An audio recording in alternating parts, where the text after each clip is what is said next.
Ladies and gentlemen, it is time to step onto the ice for some biscuits and penalties. I'm Cobra from vacation, and I am joined by Alex, my co-host, my loyal co-host. Say hello, Alex. Hello. We are definitely getting into the swing of things once again. The Stanley Cup Playoffs are upon us. They haven't started yet. The final games of the season are underway right now. But the Stanley Cup playoffs are the most exciting part of sport. In my opinion, of all sport. More exciting. They're more exciting than the World Series, more exciting than the NBA Finals, and more exciting than the Super Bowl. Because here's the thing with the Super Bowl. Super Bowl is only one game. However, the Stanley Cup playoffs it can go as long as 28 games to get to that trophy. Think about it. You can have every single game go to a game 7, or every single game go to a 4-game sweep. It takes a minimum of 16 games to win this championship. A trophy that is over 30 pounds. And when you win that trophy, it just feels light as a feather. But interestingly enough, there are 3 teams that will not be in the Stanley Cup playoffs. And for the first time, neither one of these 3 are in the Stanley Cup playoffs. And those teams are the Boston Bruins, kind of surprised there. The Pittsburgh Penguins, interestingly enough. This is what happens when you don't embrace speed and youth and instead trade your first round pick because you want to keep the band together. And of course, and interestingly enough, the New York Rangers. Alex, anything you want to add? You want to talk about when it comes to these 3 teams? What happened here? It's crazy that these 3 teams have been playoff dominance in the past 3 or 4 years.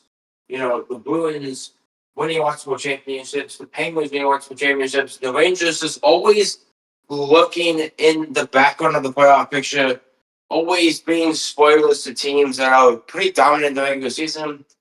It seems like coaching and ownership with problems in most of these teams. Obviously, the Bruins started off really strong, kind of fell off the All-Star break, fired their coach, traded Brandon Marchand, and then fell off a cliff right after the break.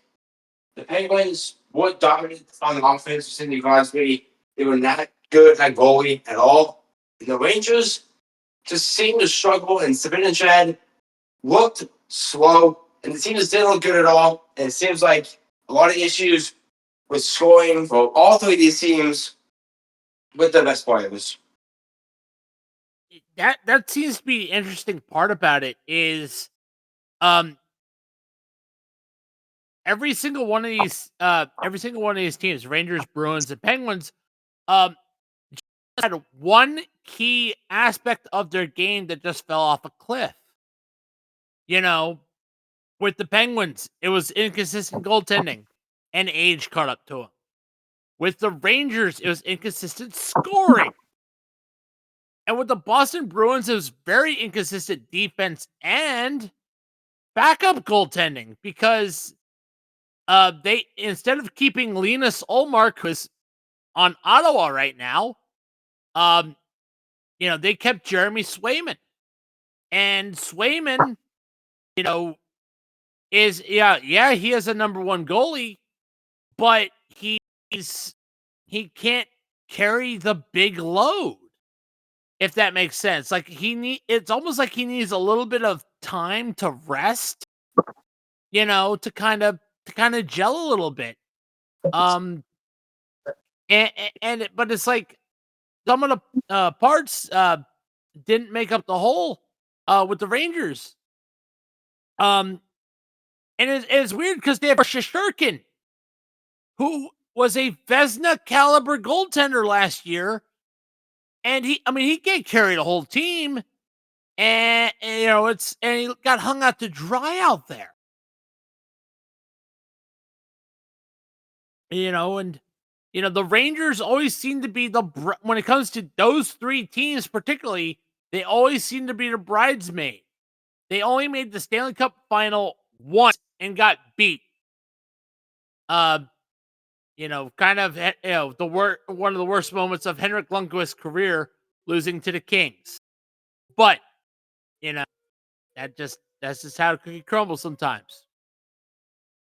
And, let's see. We also, speaking of the Kings, long-time player, the LA Kings, Alec Martinez, officially is wrapping up the skates for good after this season. So, Alex, chime in. What do you have to say about Alec Martinez's career? Definitely a great resume for him. Coming off of, I believe he was a 3-time Cup champion. He's played with multiple teams with a long resume to go off of it. I haven't heard much about him because I haven't been watching hockey for that long. I got into hockey back in 2018, so I wasn't really like that into hockey, so I didn't know who Alec Martinez was until kind of tonight when I saw his retirement. But definitely congrats to him. Hopefully for a good retirement for him, and hopefully, he can enjoy it because he's struggled. Not struggled, but he's been on a bad Blackhawks team, not really doing anything with them for a long time. So hopefully retirement treats him well, and he doesn't have to put the skates back on again, because some of these players either play too long or try to come back in the ice again. It doesn't end well for them. So hopefully he doesn't have to do that, and he can just ride off in the sunset and be happy. Alec Martinez will probably forever be an LA Kings hero. He is responsible for many game-winning goals in the Stanley Cup for the LA Kings, even more than Anze Kopitar. But anyhow, Kopitar, Gabrick, I think Martinez is more important than those two as far as for the Stanley Cup wins. Anywho. But before we get into our main event, you know what we gotta do? We gotta do a pretty good look at the standings. So we're gonna start with the Western Conference, and Alex, if you have it in front of you, and when you get in front of you, start with the Central. Read that off. The Winnipeg Jets, the leading team, feels like all season, at 54, 21, and 4, 112 points. The Dallas Stars, 50, 23, and 6, 106 points. Colorado Avalanche, 48, 29, and 4, 100 points. Minnesota Wild, 43, 30, and 7, 93 points. Right behind them and tied with them for the 1 or 2 wild card spots in the Western Conference. St. Louis Blues, 43, 30, and 7, 93 points. The Utah Hockey Club, 36, 30, and 13, 85 points. Nashville Predators, 29, 42, and 8, 66 points. And the Blackhawks, 23, 46, and 10 at 56 points. Nice. All right. And for the other part, the Pacific Division, the Vegas Golden Knights, 48, 22, and 9, 105 points. The LA Kings, 46, 24, and 9, 101 points. The Edmonton Oilers, 46, 28, and 5, 97 points. The Calgary Flames, 38, 27, 14, 90 points. The Vancouver Canucks, 37, 29, and 13, 87 points. The Anaheim Ducks, 35, 36, 78 points. The Seattle Kraken 34-40-6, 74 points. And the San Jose Sharks 20-48-11, 51 points. All right, Alex, your turn on the Metro. We did the Metropolitan Division and the number one seed in the Eastern Conference, the Washington Capitals, 50-20-9, 109 points. The Carolina Hurricanes right behind them, 47-27-5, 99 points. The New Jersey Devils, the Sorry. Devils, 41-31-7, 89 points. Columbus Blue Jackets, 37-33-9, 83 points. The New York Rangers, 37-36-7, 81 points. New York Islanders, 34-33-12, 80 points. Pittsburgh Penguins, 33-35-12, 78 points. And the Philadelphia Flyers, 33-37-9 with 75 points. That's kind of shocking that the Flyers fell off a cliff. You know, then again, it's almost like they miss their former star goaltender, famous women respecter Carter Hart. Had to do that. So now in the Atlantic Division, the Toronto Maple Leafs, who will be eliminated in second round. Wait, what? Where'd that come out? Excuse me. 48-26 400 points. The Tampa Bay Lightning, 45-26 98 points. The Florida Panthers, the defending Stanley Cup champion, 46-29 96 points. The Ottawa Senators, 43-30-6, 92 points. The Montreal Canadiens, 39-31-9, 87 points. The Detroit Red Wings, 37-35-7, 81 points. The Buffalo Sabres, 35-37-6, 76 points. And the Boston Bruins, 32-39-9, 73 points. That's kind of interesting.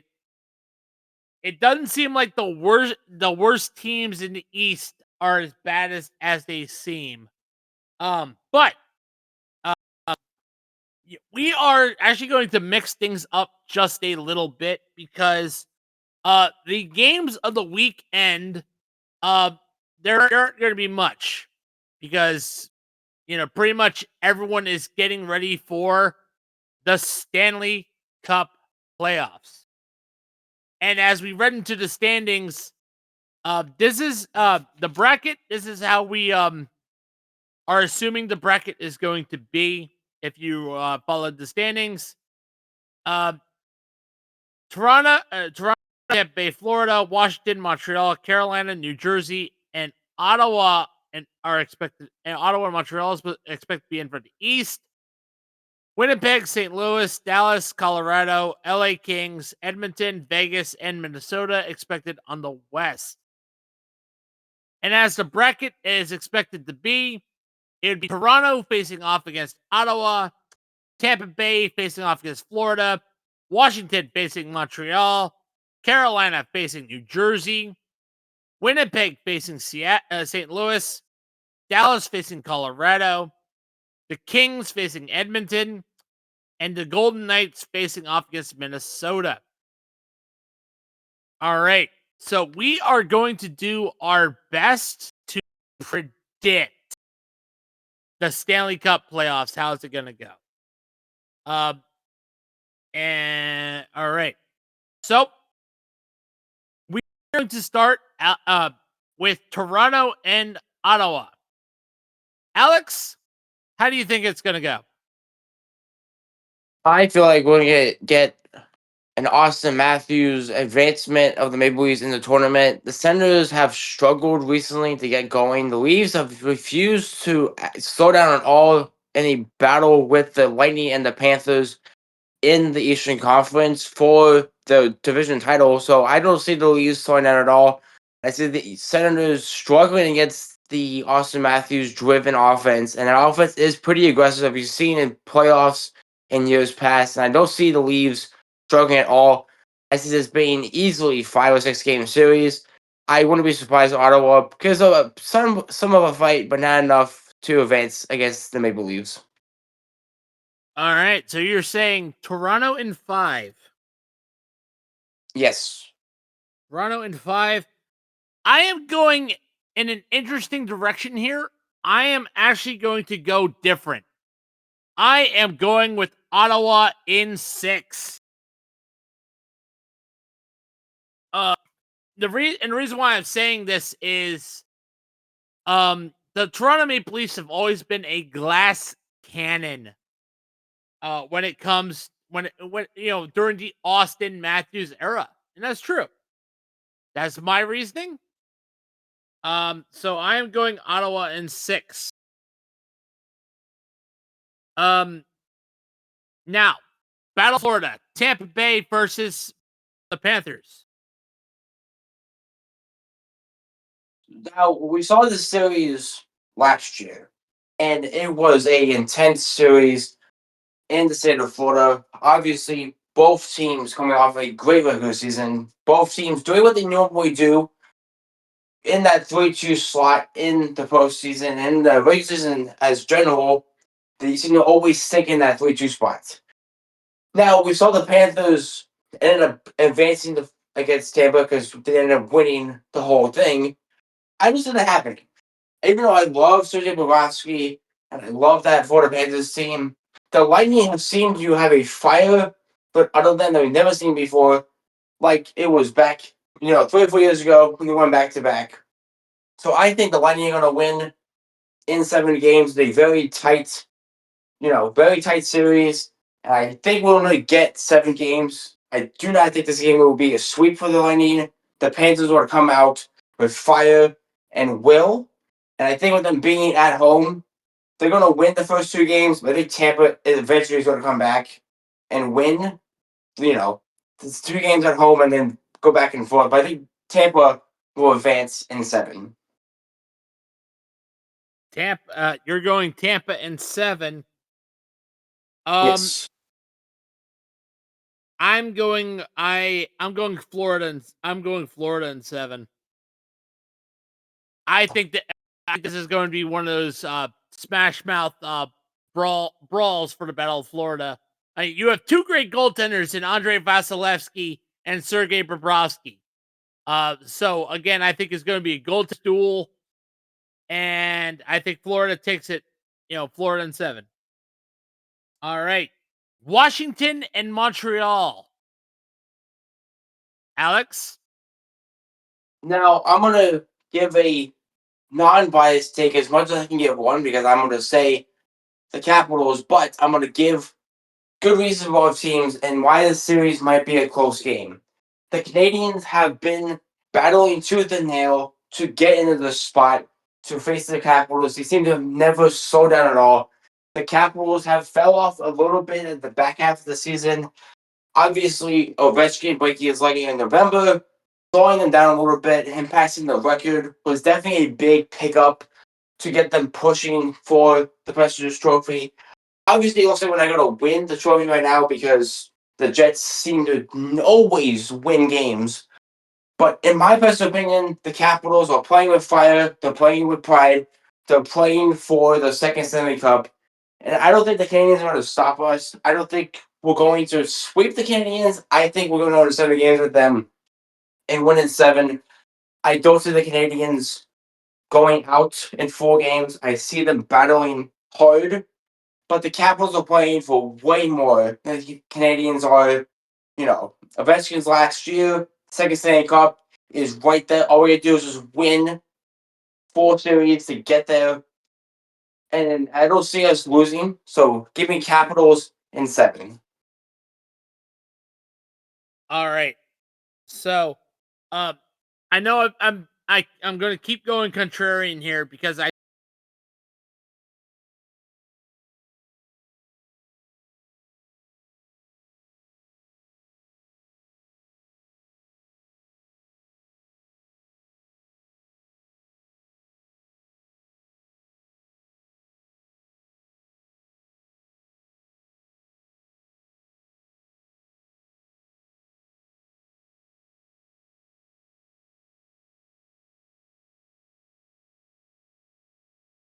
All right, I'm gonna go a little contrarian here.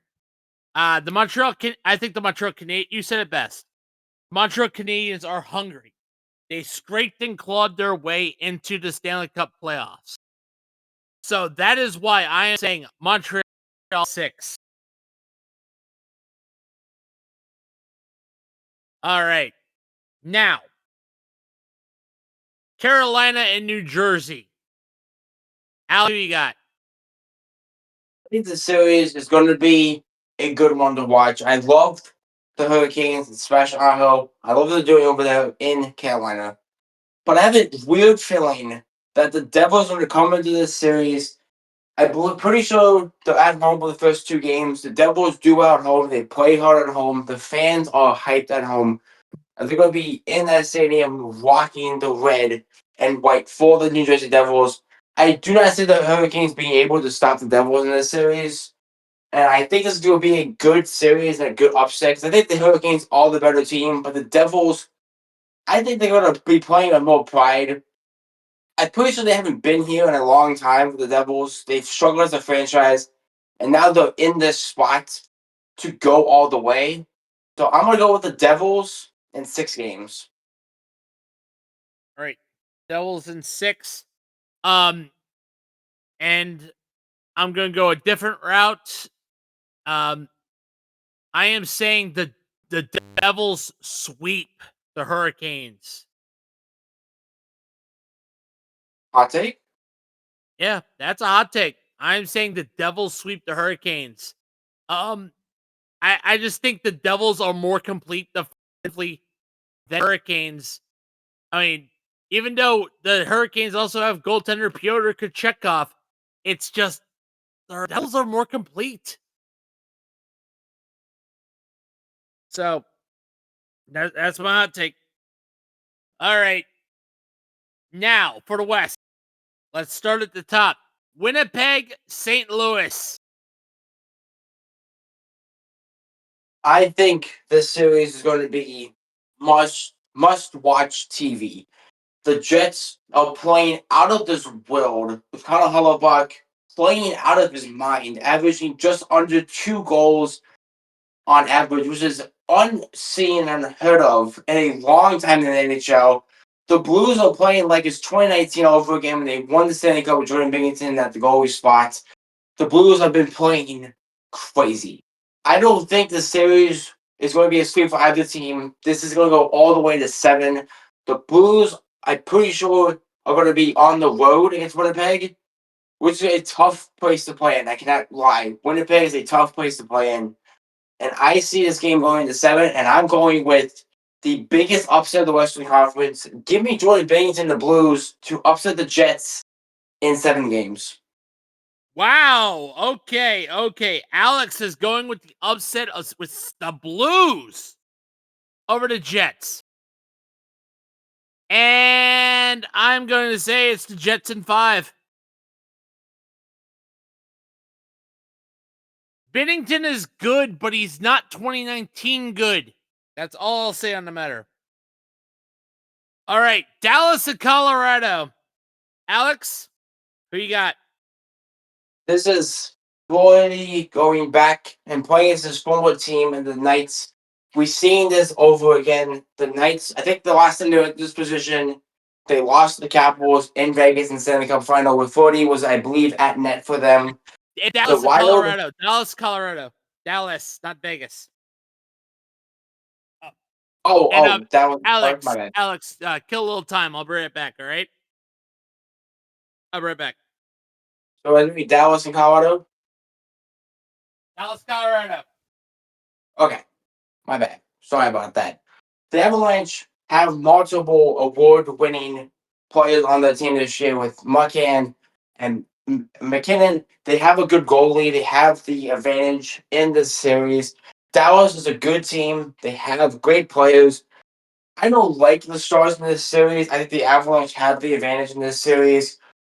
I do like what the Avalanche have been doing this season. I've been watching them pretty closely, and I do like what McKinnon is doing and Marquez is doing. I do love the Avalanche. I want the series to go deep to 7 games. I don't think he's going to. I think the Avalanche have the advantage. They play well at home. They play well on the road. The Stars have seemed to struggle late in the season to win games, win big important games to get to where they want to be at. And it sucks. The Stars have been looking for this spot for a long time. They've been trying to do this for a while. All And they right. just can't find footing. So give me the Okay. Avalanche in 6 games. Avalanche in 6. Okay. All right. Avalanche in 6 for Alex. I gotta go with you on that. I'm going Colorado, but in 5. Dallas, all they have is Jake Ottinger. That's all they got. I don't, and he's only one guy. I don't think Dallas has anything else. All right. The Kings and the Oilers. I like this series on paper. There's a lot of good players on this team for both sides. Julio Drystand is probably going to win a trophy for a solo award. He's playing crazy. But David is playing off the walls as per usual. The Kings, on the other hand, the Kings seem to be having up and down season this year. As far as I can tell, based on how they've been going up and down in the standings to get to where they are right now, I do see the Oilers getting back to a deep playoff run. You saw them last year barely lose to the Panthers and a comeback that we've never seen before. They barely lost to the Panthers. I don't see the Oilers doing that again this year. I don't see them losing in the Cup final again. But for right now, I like the Oilers in this series. I think the Oilers are going to beat the Kings in 6 games. Right. All right. Edmonton in 6. I'm going I am also agreeing with you, Alex. I'm going Edmonton in 6. I don't think the Kings have enough. Like they have on paper this looks like a good match. But I don't think the Kings have enough to get them over the hump. Not this year. All right, and for the final matchup, the Golden Knights with their star player LTIR and the Minnesota Wild. I really like this series. I do like both teams in this series. Florida, retiring. He's looking to win another cup again. But the Wild team, who has been playing really well this season, they've been back and forth with the Blues, up and down the 1 and 2 spot in the wild card spot. They have a quick shakes. The Blues refuse to let them die. But that's not what this series is about. The series is Florida playing as this former team against a team that hasn't been in the Stanley Cup since 2018. They lost to the Capitals as the expansion. Hold up. The Knights have won a Stanley Cup recently. Okay, they won it Oh yeah, 2 years ago. Correct? yeah. Oops. My bad. Yep. Knights are looking. Continue. Knights, Knights are looking to win again. The Wild are looking to win the first cup in franchise history. They've always been a struggle team. Make the playoffs, lose in the first round, or miss the playoffs entirely. The Wild are playing well. Kaprizov's playing well. Floridy's playing well. The series is going to be a tight one. It's going to be a close one. I like the Wild in 7 games. I feel like this is a good series for both sides of the puck, but I like the Wild just a little bit more than the Knights. So give me 40 advancing with the Wild in 7. Well, I am going to definitely deliver the hottest of hot takes because I have the Minnesota Wild channeling their inner Aaron Rodgers to the Vikings, and they are sweeping the Vegas Golden Knights. That is the hottest of hot takes I have. So that's how we're doing it. And I that's how we're gonna close the bracket. That's how we're closing it. Uh, so, and on that note, uh, sports fans, thank you for listening. Um, we would like to remind you that this episode of the Dirt and Turf podcast, excuse me, of Biscuits and Penalties was brought to you by Bulletproof Coffee. You know, for a lot of these teams, they definitely seemed like they needed a pick me up. All things considered, they couldn't get over the hump. They couldn't get to the Stanley Cup playoffs. So they need a pick me up. Why not Bulletproof Coffee? After all, a better you starts with the right fuel. Whether that's coffee, whether that's greens, whether that's MCT oil, or even collagen peptides, or even a protein bar. Bulletproof Coffee and Bulletproof supplements definitely have your pick me up. They not only have coffee and supplements, but they also have it available in the subscription boxes as well. You can cancel at any time, but if you do decide to use Bulletproof Coffee, use our affiliate link in the bio wherever you get your podcast. Show the channel some love. All right. And of course, once again, thank you for listening. We would like to remind you of our other podcasts as well. The Lap Down, our NASCAR and racing podcast. The Social Slam podcast. Tomorrow we are definitely taking one last stop before WrestleMania. And of course, the Dirt and Turf podcast, our baseball podcast that we had last night. And of course, the Hard Count, which will be having a post-draft episode later on this month, or next month. I think it's next month, but it will happen. And also we will have the return of Passing the Pigskin, but it is college football this time. So be on the listen for that. Our friend Tyler will be doing that podcast on his own, so be on the listen for him. Of course, all our we have our other affiliates as well. We do more than just Bulletproof Coffee. They're all in the bio wherever you get your podcasts. We're also available on Spotify, YouTube, and TikTok, as long as that's open, because the government doesn't work for us anymore. Fuck.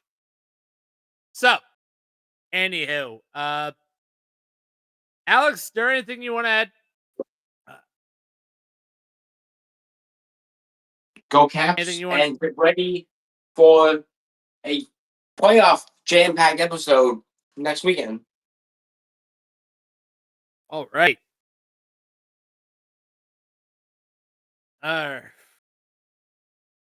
Anyhow, that, and I believe it's time to step off the ice. I'm Cobra on Alex. We here to Zamboni. It's time to get off. See you next time, guys.